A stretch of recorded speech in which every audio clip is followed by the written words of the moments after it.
जय हिंद साथियों, आप लोग कैसे हैं। उम्मीद करता हूं कि आप लोग बहुत ही बढ़िया होंगे। ठीक है, तो आज की इस वीडियो में हम लोग क्लास 12 के हिंदी के चैप्टर नंबर 2 जिसका नाम है सूरदास या सूरदास के पद।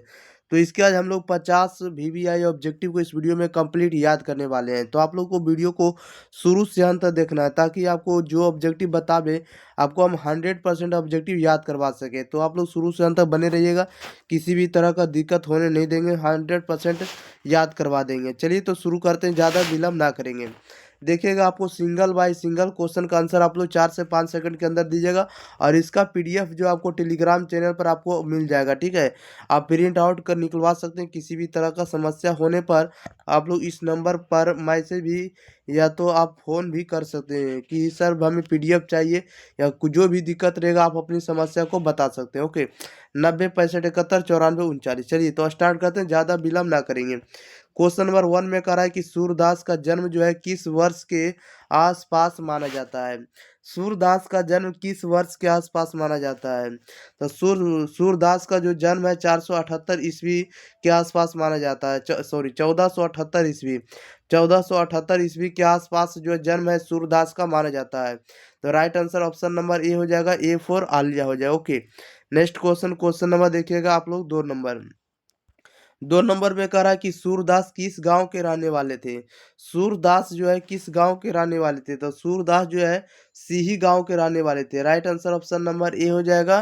क्या हो जाएगा, राइट आंसर ए हो जाएगा।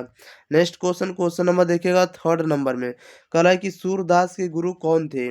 तो सूरदास के गुरु का नाम क्या था। तो सूरदास के गुरु का नाम वल्लभाचार्य था। क्या था, तो Vallabhacharya. Right answer option number A हो जाएगा, A फॉर आलिया हो जाएगा। Okay, next question, question number देखिएगा आप लोग 4 नंबर में। 4 नंबर में कह रहा है सूरदास के जन्म के समय उनकी आंखों की स्थिति क्या थी। सूरदास के जन्म के समय उनकी आंखों की स्थिति क्या थी। तो वे हम लोग को पता होना चाहिए कि सूरदास जो है जन्म से अंधे थे। आंखों की स्थिति क्या थी, तो आंखों की स्थिति पूरी क्या थी, तो अंधे थे। Right answer option number A हो जाएगा। तो ये 4 बोले तो आलिया हो जाएगा। ओके, नेक्स्ट क्वेश्चन लेते हैं। क्वेश्चन नंबर देखिएगा 5 नंबर में। 5 नंबर में कह रहा है सूरदास की प्रमुख रचनाओं में कौन शामिल नहीं है। सूरदास की प्रमुख रचनाओं में कौन शामिल नहीं है। तो देखिएगा, सूरदास की प्रमुख रचनाओं में शामिल है सूरसागर है, और इसके बाद साहित्य लहरी है, और इसके बाद राधा रस रस के लिए राधा रस के लिए सभी जो सूरदास की रचना में शामिल है। लेकिन गीता गीता आपको सूरदास की रचना में शामिल नहीं है। तो right answer option number D हो जाएगा, D फॉर डॉली हो जाएगा। अगला क्वेश्चन, क्वेश्चन नंबर देखिएगा क्वेश्चन नंबर 6 नंबर की ओर। सूरदास की मृत्यु कब हुई। तो सूरदास की मृत्यु हुई 1583 में। राइट आंसर ए हो जाएगा। क्वेश्चन नंबर 7 में कह रहा है सूरदास की किस रचना से प्रस्तुत पाठ के पद लिए गए हैं, बताइएगा। सूरदास की किस रचना से प्रस्तुत पाठ के पद लिए गए हैं। ये सूर सागर से लिए गए सूरदास के पद। राइट आंसर ए हो जाएगा। अगला क्वेश्चन, क्वेश्चन नंबर देखिएगा 8 नंबर में कह रहा है कि प्रथम पद में किसके जगाने की बात कही गई है, बताइएगा। किसके, कह रहा है कि प्रथम पद में किसके जगाने की जागने की बात कही गई है, बताइएगा। राइट आंसर क्या हो जाएगा। तो प्रथम पद में किसके जागने की बात कही गई है, तब वज्रराज कुंवर को। किसको, तो वज्रराज कुंवर को। राइट आंसर बी हो जाएगा। क्या हो जाएगा, बी हो जाएगा, बी पर भूतनी हो जाएगा। अगला नंबर लेते हैं, क्वेश्चन नंबर 9 नंबर में देखिए क्या कह रहा है। 9 नंबर में कह रहा है कि कुमुद बिरिंद किसके संदर्भ में कहा गया, बताइएगा। कह रहा है कि कुमुद कुमुद बिरिंद जो है किसके संदर्भ में कहा गया है। तो फूल को संदर्भ में कुमुद जो है फूल का नाम है। राइट आंसर ए हो जाएगा, या फूल के संदर्भ में कहा गया है। क्वेश्चन नंबर 10 कह रहा है कि भ्रमर भ्रमर किस पर मंडराने लगे, बताइएगा। भ्रमर जो है किस पर मंडराने लगे हैं। तो भ्रमर मंडराने लगे किस पर, तो कमल पुष्पों पर मंडराने लगे। राइट आंसर बी हो जाएगा। क्या हो जाएगा, बी हो जाएगा, बी फॉर क्या हो जाएगा, भूतनी हो जाएगा। अगला क्वेश्चन लेते हैं। क्वेश्चन नंबर देखिएगा आप लोग 11 नंबर कह रहा है प्रथम पद में मुर्गों या मुर्गे की बाग किस समय की सूचना देती है, बताइएगा। कह रहा है प्रथम पद में मुर्गे की बाग या बांग किस समय की सूचना देती है। तो सुबह की देती है। कब देती है, तो सुबह की। तो राइट आंसर इसका क्या हो जाएगा, तो सी हो जाएगा, सी फॉर कैटरीना हो जाएगा। ओके, अगला क्वेश्चन, क्वेश्चन नंबर 12 कह रहा है कि 12 नंबर में कह रहा है कि तमचूर खग का अर्थ क्या होता है? तो खग मतलब पक्षी होता है, राइट आंसर आपका ए हो जाएगा। अगला क्वेश्चन, क्वेश्चन नंबर 13। 13 नंबर में कह रहा है कि सूर्य के उदय होने पर क्या होता है? सूर्य के उदय होने पर क्या होता है? तो सूर्य के उदय होने पर पक्षी चहचहाते हैं, चंद्रमा का प्रकाश कम हो जाता है, गाय रंभाने लगती है। तो राइट आंसर इसका डी हो जाएगा, सभी हो जाएगा। Question number 14। 14 नंबर में कह रहा है कि अंबुज करधारी किसे कहा गया है? अंबुज करधारी किसे कहा गया? तो अंबुज करधारी जो आपको श्री कृष्ण जी को कहा गया, राइट आंसर ए हो जाएगा। अगला क्वेश्चन 15 नंबर। 15 नंबर में कह रहा है दूसरे पद में श्री कृष्ण किसकी गोद में बैठकर भोजन कर रहे हैं? बताइएगा, दूसरे पद में श्री कृष्ण किसकी गोद में बैठकर भोजन कर रहे हैं? तो नंद की गोद में बैठकर भोजन कर रहे हैं, राइट आंसर बी हो जाएगा। अगला क्वेश्चन, क्वेश्चन नंबर 16। 16 नंबर में देखिए क्या करा है, करा है कि श्री कृष्ण किस प्रकार का भोजन कर रहे हैं? बताइएगा, श्री कृष्ण जो है किस प्रकार का भोजन कर रहे हैं? तो श्री कृष्ण जो है आपको बेसन की बड़ी और बारह का भोजन कर रहे हैं, राइट आंसर ये हो जाएगा।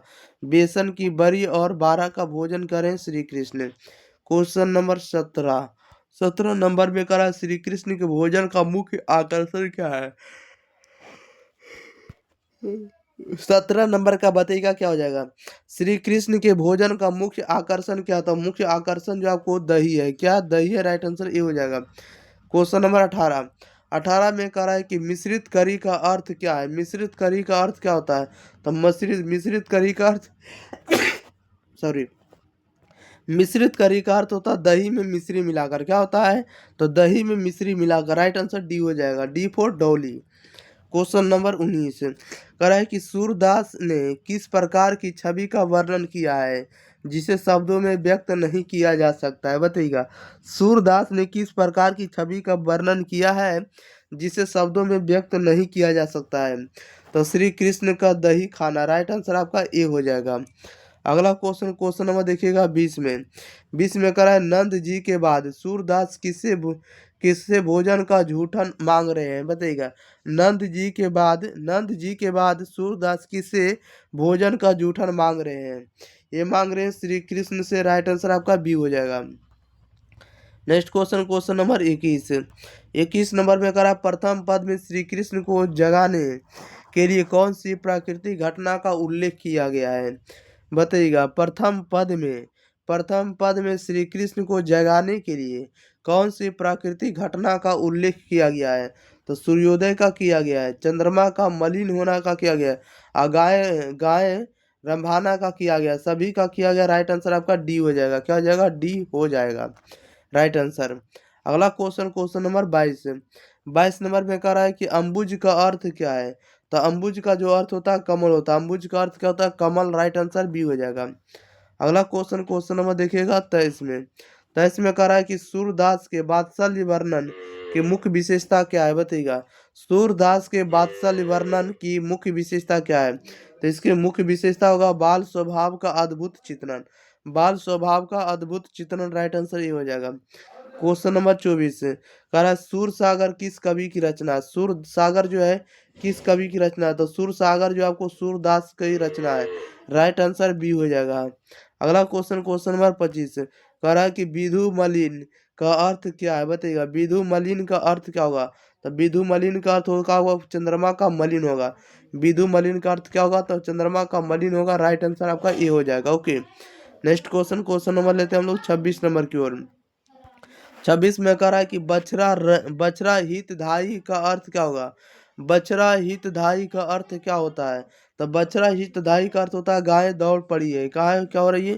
तो बछड़ा हितधारी का मतलब होता है गाय दौड़ पड़ी रहे, ओके, राइट आंसर ये हो जाएगा, गाय दौड़ पड़ी।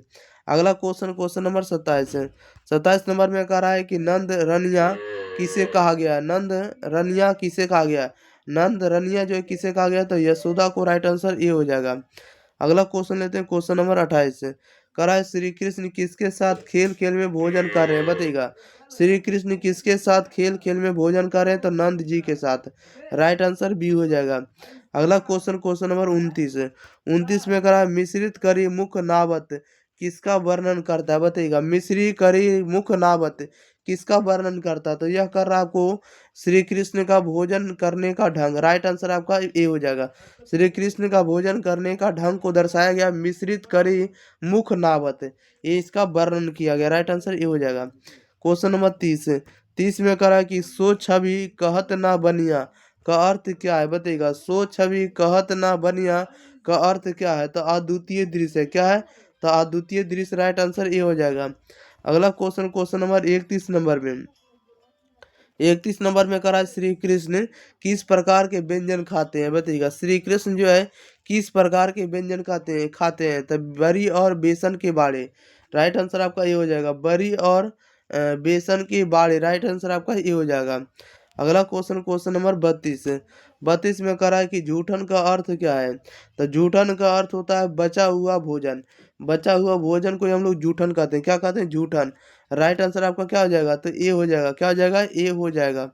अगला क्वेश्चन नंबर देखिएगा 33 में करा सूरदास के किस पद में श्री कृष्ण का दुलार भरा चित्रण किया गया है? बताइएगा। सूरदास के किस पद में श्री कृष्ण का दुलार भरा चित्रण किया गया है? तो प्रथम पद में किया गया है। किसमें किया गया? तो प्रथम पद में। राइट आंसर आपका ए हो जाएगा। अगला क्वेश्चन लेते हैं। क्वेश्चन नंबर देखिएगा आप लोग 34 नंबर की ओर। 34 नंबर में करा नंद जी और यशोदा को किस रस का अनुभव होता है? बताइएगा। नंद जी और यशोदा को किस रस का अनुभव होता है? तो वात्सल्य रस का होता है अनुभव। राइट आंसर आपका ये हो जाएगा। वात्सल्य रस। क्वेश्चन नंबर 35 में करा है कि सूरदास का काव्य किस रस पर आधारित है? सूरदास का काव्य जो है किस रस पर आधारित है? तो ये आपको श्रृंगार रस पर आधारित है, वात्सल्य रस पर, अब भक्ति रस पर, सभी पर है। राइट आंसर आपका डी हो जाएगा। इनमें से सभी हो जाएगा। ऑप्शन नंबर डी हो जाएगा, Dolly. Okay, D for Dolly. अगला क्वेश्चन नंबर 36 है। कह रहा है कि सूर श्याम प्रात उठो का क्या तात्पर्य है? बताइएगा। सूर श्याम प्रात उठो का क्या अर्थ होता है? तो इसका अर्थ होता है श्री कृष्ण उठो। राइट आंसर आपका ए हो जाएगा। क्या हो जाएगा? ए हो जाएगा। अगला क्वेश्चन नंबर 37 नंबर में देखिए क्या कर रहा है। 37 में कर रहा है सूरदास के गुरु कौन थे? सूरदास के गुरु कौन थे? तो सूरदास के गुरु वल्लभाचार्य थे। राइट आंसर आपका ए हो जाएगा। ओके, अगला क्वेश्चन नंबर 38 है। 38 में करा श्री कृष्ण के द्वारा भोजन करने का दृश्य किस रस से ओत प्रोत है? बताइएगा। करा श्री कृष्ण के द्वारा भोजन करने का दृश्य किस रस से ओत प्रोत है? तो ये वो आपको है वात्सल्य रस से। किसे? तो वात्सल्य रस से। राइट आंसर ए हो जाएगा। क्वेश्चन नंबर 39 करा सूरदास के वात्सल्य वर्णन में किसकी विशेषता है? बताइएगा। सूरदास के वात्सल्य वर्णन में किसकी विशेषता है? तो आपको बाल कृष्ण की लीला का है, नंद जी का प्रेम का, यशोदा का प्रेम का, सभी का। राइट आंसर आपका डी हो जाएगा। क्या हो जाएगा? डी सही जवाब हो जाएगा। क्वेश्चन नंबर 40 में करा सूरदास किस भाव के कवि हैं? बताइएगा। सूरदास जो है किस भाव के कवि है? तो सूरदास आपको भक्ति भाव के हैं, वात्सल्य भाव के हैं, श्रृंगार भाव के हैं। ये सभी के। राइट आंसर आपका डी हो जाएगा। ओके, राइट आंसर डी हो जाएगा सभी। क्वेश्चन नंबर देखिएगा 41 नंबर में कह रहा है श्री कृष्ण किस प्रकार का भोजन अधिक पसंद करते हैं? श्री कृष्ण जो है किस प्रकार का भोजन अधिक पसंद करते हैं? तो श्री कृष्ण अधिक प्रकार के भोजन पसंद करते हैं दही वाला। राइट आंसर आपका ए हो जाएगा। क्वेश्चन नंबर 42 में कह रहा है कि नंदमुख नावत का तात्पर्य क्या है? नंदमुख नावत का तात्पर्य क्या होगा? तो इसका अर्थ होता है आपको श्री कृष्ण नंद जी के मुख में भोजन डालते हैं। श्री कृष्ण नंद जी के मुख में भोजन डालते हैं। राइट आंसर आपका ए हो जाएगा। अगला क्वेश्चन लेते हैं। क्वेश्चन नंबर देखिएगा 43 नंबर की ओर। 43 में करा श्री कृष्ण के भोजन का दृश्य किसका वर्णन करता है? बताइएगा। श्री कृष्ण के भोजन का दृश्य किसका वर्णन करता है? तो वात्सल्य और भक्ति रस का करता है। राइट आंसर आपका ये हो जाएगा। वात्सल्य और भक्ति रस का करता है। अगला क्वेश्चन नंबर देखिए 44 में कह रहा है कि लिन्हों का क्या तात्पर्य है या क्या अर्थ होता है? अचमन लिन्हों का क्या अर्थ होता है? तो इसका अर्थ होता है आपको कुल्हा ना करना। क्या करना? तो कुल्हा ना करना। अचमन लिन्हों का तात्पर्य होता है कुल्हा ना करना। राइट आंसर आपका ये हो जाएगा। क्वेश्चन नंबर 45 में कह रहा सूरदास का वात्सल्य वर्णन किस प्रकार का है? सूरदास का वात्सल्य वर्णन जो है किस प्रकार का है? तो मार्मिक और भावपूर्ण है। क्या है? तो मार्मिक और भावपूर्ण है। राइट आंसर आपका ये हो जाएगा। अगला क्वेश्चन नंबर देखिएगा 46 में। 46 में कह रहा है सूरदास की रचनाओं में प्रमुख रूप से किस भाव का वर्णन मिलता है? बताइएगा। सूरदास की रचनाओं में प्रमुख रूप से किस भाव का वर्णन मिलता है?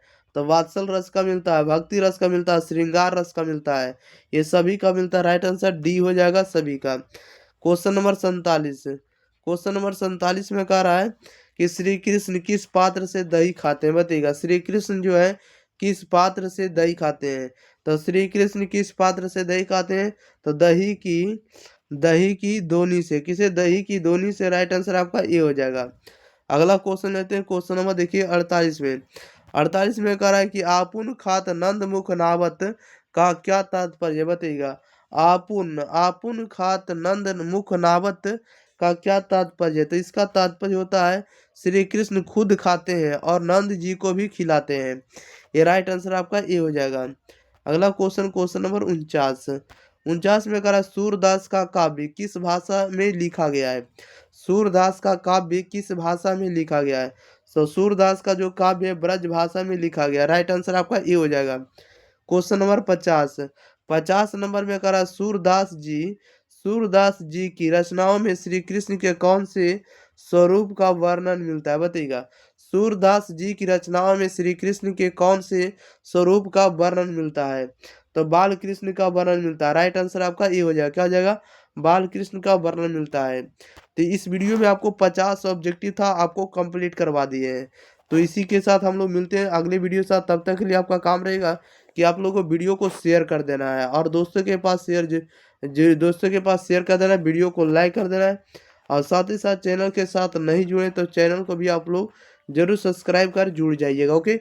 इस पर पीडीएफ आपको फ्री में मिलता है टेलीग्राम चैनल पर, जिसको आप प्रिंट आउट निकलवा सकते हैं। किसी भी तरह का दिक्कत होने पर आपको इस नंबर पर मैसेज या व्हाट्सएप कर देना 90 65 71 94 94 39। ओके। 90 65 71 94 39। ओके। चलिए मिलते हैं अगले वीडियो के साथ। तब तक के लिए thank you for watching this video. धन्यवाद।